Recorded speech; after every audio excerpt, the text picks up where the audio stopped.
नमस्कार। आज मैं आप लोग को एनसीईआरटी क्लास 8 संस्कृत रुचिरा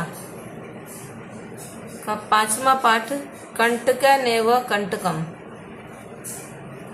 का प्रश्न उत्तर बताने जा रही हूँ। इसे मैं पहले पढ़ा चुकी हूँ और मैं अब आप लोग को प्रश्न उत्तर बताने जा रही हूँ। हम लोग आगे बढ़ते हैं और प्रश्न उत्तर को जानते हैं। इसमें पहला है एक पदेन उत्तरम लिखत। एक पद में उत्तर लिखें। क व्याधस्य नाम किम आसीत, तो इसका उत्तर होगा चंचलः। ख चंचलः व्याघ्रम कुत्र दृष्टवान, तो उत्तर होगा विस्तारिते जाले। ग कस्मै किमपि अकार्यम ना भवति, तो इसका उत्तर होगा क्षुधार्थाय।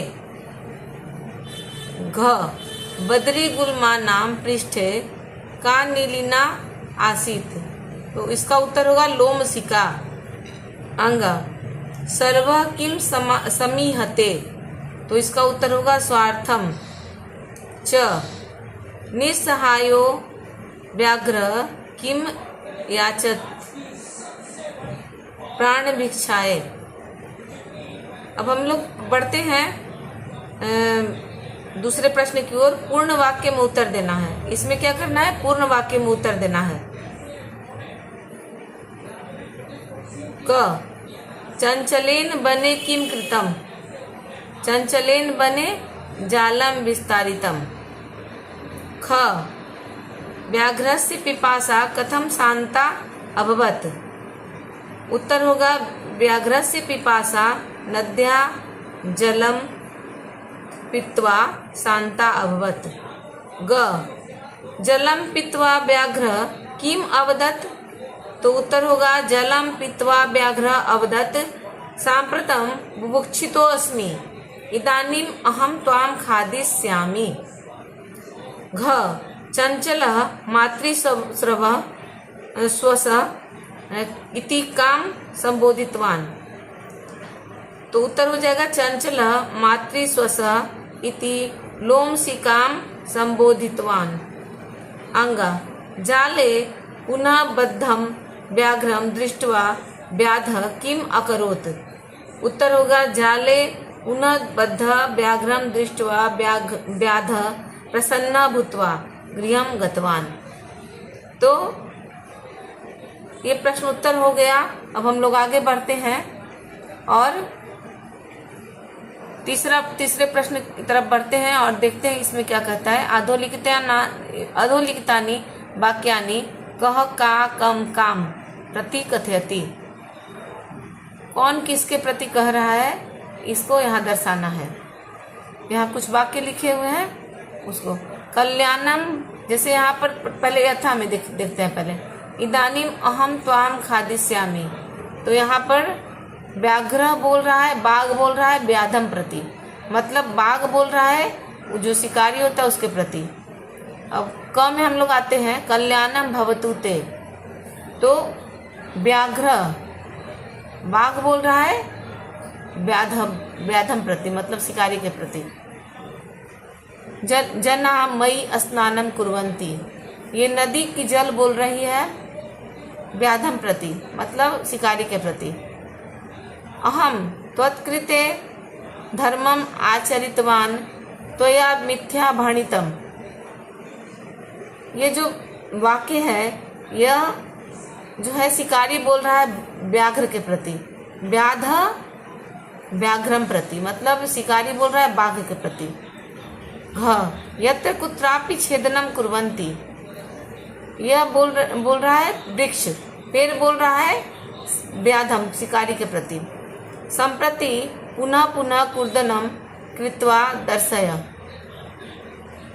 यह लोमशिका बोल रही है, लोमरी बोल रही है व्याघ्र के प्रति। तो इस तरह से तीसरा प्रश्न भी हमारा तैयार हो गया, प्रश्न का उत्तर। और अब हम आते हैं चौथे प्रश्न की ओर। इसमें क्या कहता है, रेखांकित पदमाधृत्य प्रश्न निर्माण मतलब रेखांकित पद के आधार पर प्रश्न का निर्माण करें। क में सेंटेंस क्या है? व्याधः व्याघ्रम जालात बहि निरसारयत। तो इसका प्रश्न बन जाएगा व्याधः व्याघ्रम कस्मात् बहि निरसारयत। ख चंचल वृक्षम उपगम्य अपृच्छत। तो इसका प्रश्न बन जाएगा चंचल कम उपगम्य अपृच्छत। ग व्याघ्र लोमशिकाय निकलाम कथाम निवेदयत। तो इसका प्रश्न बन जाएगा व्याघ्र कस्मै निकलाम कथाम निवेदयत। घ मानवा वृक्षाणाम छायायाम विरमन्ति। तो इसका प्रश्न बन जाएगा मानवा केषां छायायाम विरमन्ति। अंग व्याघ्र नद्या जलेन व्याधस्य पिपासां शमयत। तो इसका प्रश्न बन जाएगा व्याघ्र कस्याः जलेन व्याधस्य पिपासां शमयत। तो इस तरह से इन सारे वाक्यों के प्रश्न बन गए और हम लोग अब 5वें प्रश्न की ओर आते हैं। मंजूषात पदानि चित्वा कथाम पूरयत। इसमें कहता है कि जो मंजूषा है इसमें से पदों को चुनकर और यहाँ पर एक कथा लिखी हुई है इसके अंदर भरना है। तो हम लोग आते हैं बढ़ते हैं। एकस्मिन् वने एक वृद्ध व्याघ्र आसीत्। सः एकदा व्याधेन विस्तारिते जाले बद्धः भवति। सः बहु प्रयासं कृतवान् किन्तु जालात् मुक्तः नाभवत्। अकस्मात् तत्र एकः मूषकः समागच्छत्। बद्धः व्याघ्रः दृष्ट्वा सः तम् अवदत्, अहो भवान् जाले बद्धः, अहं त्वां मोचयितुं। यहाँ मोचयितुं शब्द को यहाँ से लिया गया है इच्छामि। तच्छ्रुत्वा व्याघ्र साट्हासम अवदत्। यहाँ देखिए साट्हासम अवदत्, अरे त्वं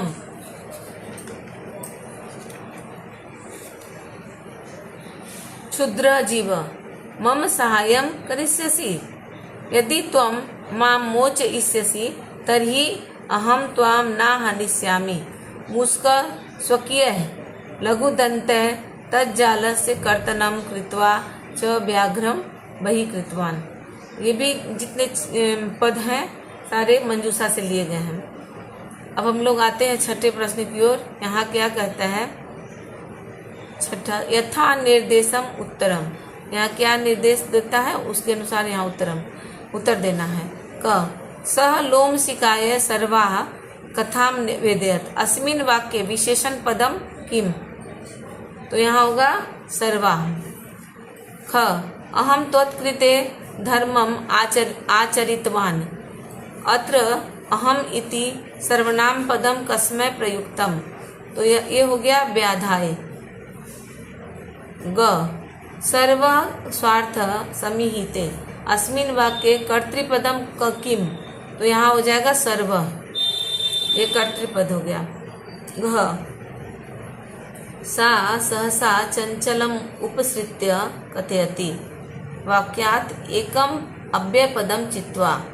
इसमें से एक अव्यय पद चुनना है। तो ये सहसा जो है ये अव्यय पद है, इसको चुन के लिखना है अलग। का वार्ता माम अपि विज्ञापय।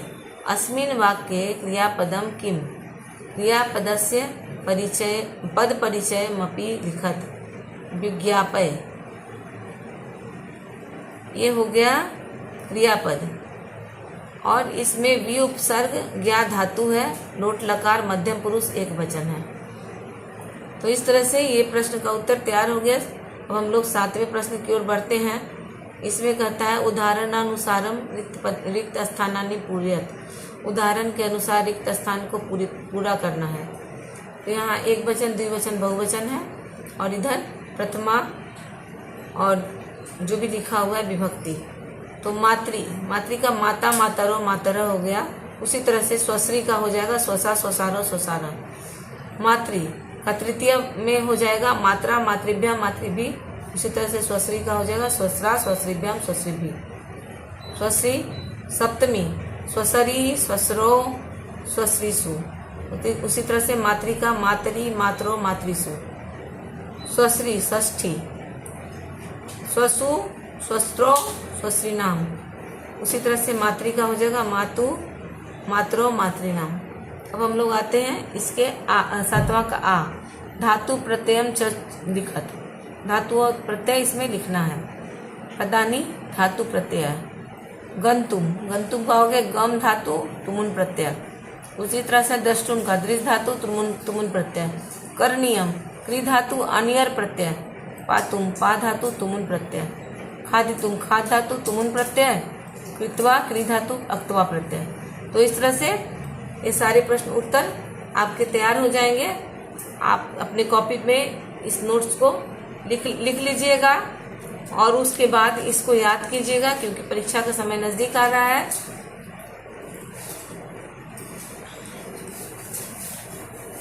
आशा करती हूँ कि आप लोग अच्छे से पढ़ेंगे। धन्यवाद।